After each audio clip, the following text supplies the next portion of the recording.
สบายดีท่านผู้ชมที่เคารพทุกท่านเวลานี้โดนัลด์ทรัมป์ประธานาธิบดีของสหรัฐอเมริกานั้นออกมาหวาดระแวงสงสัยออกมาตีโพยตีพายออกมาโอดควรโอดค้างอีกอย่างต่างๆนานาต่อประเทศจีนและรัสเซียไปทั่วโดยเฉพาะอเมริกาว่าอเมริกานั้นมีความหวาดระแวงมีความสงสัยว่าจีนกับรัสเซียนั้นได้ให้การช่วยเหลือและก็ให้การสนับสนุนประเทศอิหร่านต่อสู้กับประเทศสหรัฐอเมริกาโดยเฉพาะแม้ทางด้านความมั่นคงบอกว่าจะเป็นการแบ่งปันข้อมูลข่าวสารข่าวกรองอีกอย่างต่างๆนี้การชี้เป้าการให้การช่วยเหลือทางด้านอาวุธยุทโธปกรณ์ให้การช่วยเหลือทางด้านเทคนิคการทหารอีกอย่างต่างๆนี้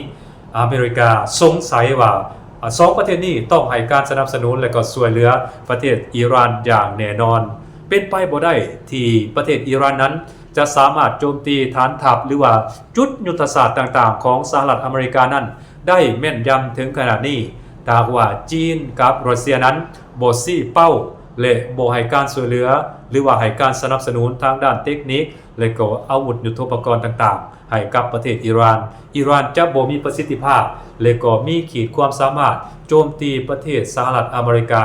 ได้นักหน่วงและก็เสียหายหลายถึงขนาดนั้นท่านผู้ชมอันนั้นคือการออกมาตีโพยตีพายการออกมา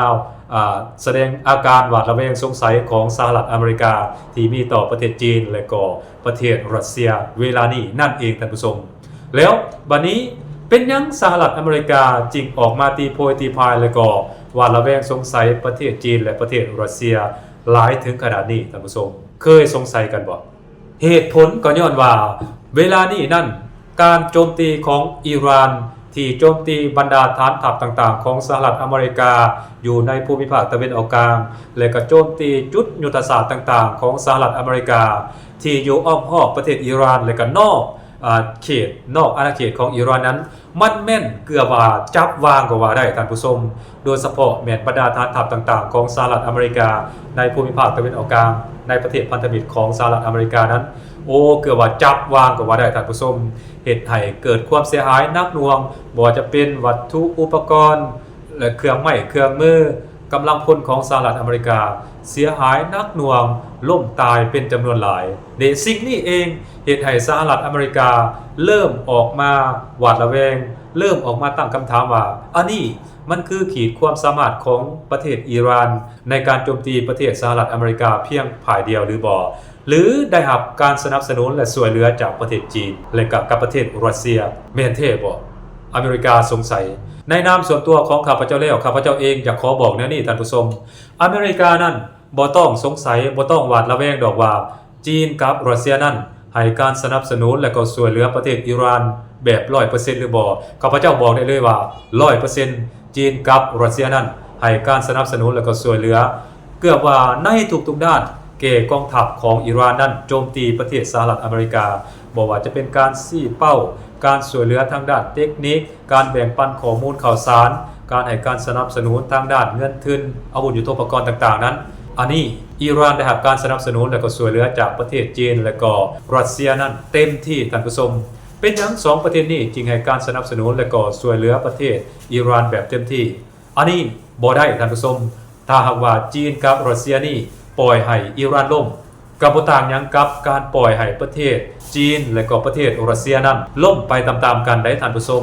เพราะว่าในภูมิภาคตะวันออกกลางนี่มันเป็นเขตที่อิทธิพลของจีนเนาะมันเป็นเขตอิทธิพลของจีนว่าง่ายๆว่าทวีปอาซีนี้มันเป็นเขตอิทธิพลของจีนเพราะฉะนั้นอิหร่านนี้ก็เป็นพันธมิตรที่เหนียวแน่นของประเทศจีนได้อิหร่านกับจีนนี่ได้มีการเซ็นสัญญาร่วมมือกันบ่ว่าจะเป็นด้านความมั่นคงก็ดีด้านการเมืองก็ดีด้านเศรษฐกิจก็ดีนี่โดยเฉพาะแม้ด้านพลังงานนี้จีนนั่นเซ็นสัญญาซื้อพลังงานจากประเทศอิหร่านนั่นเป็นเวลาประมาณอยู่25ปีท่านผู้ชมนับตั้งแต่ปี2026นี่เป็นต้นไปเพราะฉะนั้นเรื่องพลังงานนี้อิหร่านนั่นจะเป็นผู้จัดหารายใหญ่ให้กับประเทศจีนหมายความว่าความมั่นคงทางด้านพลังงานนี้จีนนี่ผูกไว้นำประเทศอิหร่านทางว่าสหรัฐอเมริกานี่สามารถเข้าไปยึดประเทศอิหร่านได้นั่นจีนเองก็เซตเช่นเดียวกันท่านผู้ชมความมั่นคงทางด้านพลังงานของประเทศจีนนี่ก็จะสั่นสะเทือนเช่นเดียวกันเพราะฉะนั้นในกรณีดังกล่าวนี้จีนจะบ่ปล่อยให้ประเทศอิหร่านนั้นล่มอย่างแน่นอนท่านผู้ชม จีนจะเทหมดหน้าตักเพื่อช่วยเหลือประเทศอิหร่านเพื่อป้องกันบ่ให้อิหร่านนั้นล่มแตกต่างจากประเทศอื่นได้ท่านผู้ชมในภูมิภาคตะวันออกกลางนั้นจีนจะบ่ทุ่มเทแบบเต็ม 100% บ่ว่าจะเป็นอิรักก็แล้วแต่ประเทศอื่นๆก็แล้วแต่แตกต่างจากประเทศอิหร่านได้สำหรับประเทศอิหร่านนั้นจีนจะเทหมดหน้าตักจะบ่ปล่อยให้อิหร่านล่มอย่างแน่นอนท่านผู้ชมเพราะมันหมายถึงว่าจีนนั้นจะมีความเสี่ยงเช่นเดียวกันโดยเฉพาะแม่นภาคพลังงานนี้อันนึงบัดนี้อันที่2สำหรับประเทศรัสเซียนี้รัสเซียเองนี่ก็จะบ่ปล่อยให้ประเทศอิหร่านล่มอย่างแน่นอนท่านผู้ชม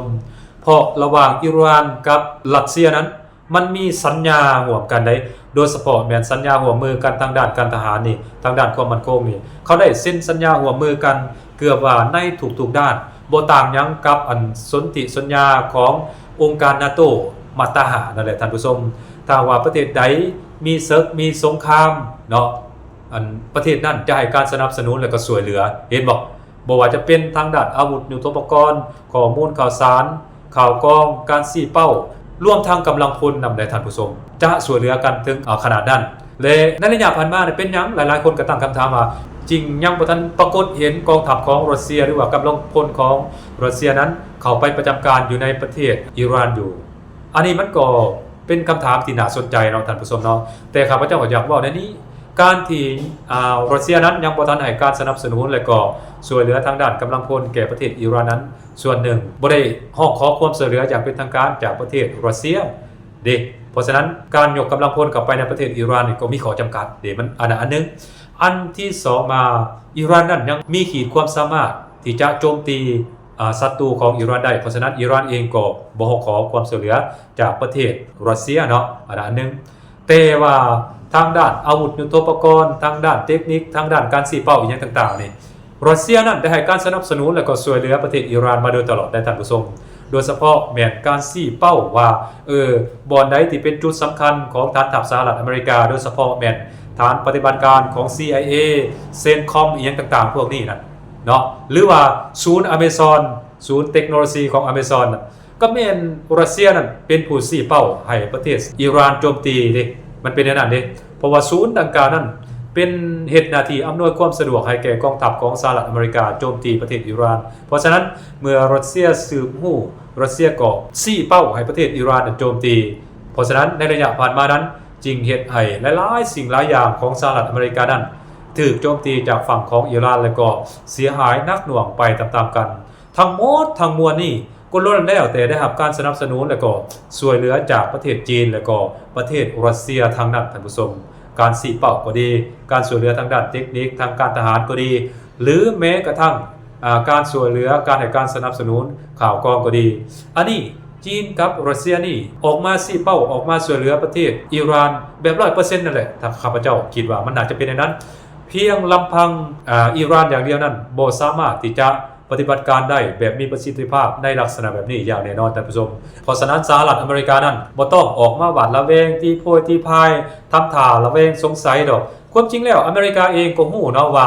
จีนกับรัสเซียนั้นให้การสนับสนุนและช่วยเหลือประเทศอิหร่านแต่ว่าอเมริกาเองก็บ่กล้าออกมาเว้าแบบโกงๆว่าจีนกับรัสเซียนั้นให้การสนับสนุนทางด้านข้อมูลข่าวสารอีหยังต่างๆนี่กับประเทศอิหร่าน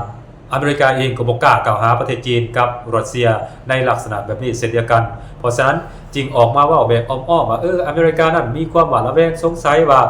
จีนกับรัสเซียนั้นให้การสนับสนุนอิหร่านในลักษณะแบบนี้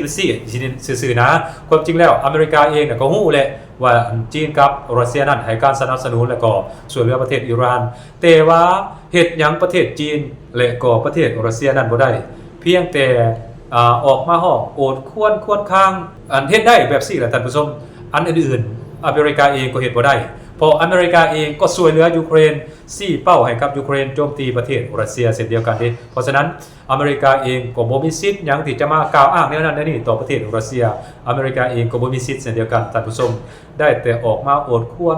ข้างในลักษณะแบบนี้นั่นแหละท่านผู้ชมเนาะอันนั้นคือข้าพเจ้านำเอาเรื่องราวข่าวๆต่างๆเกี่ยวกับจีนรัสเซียอเมริกา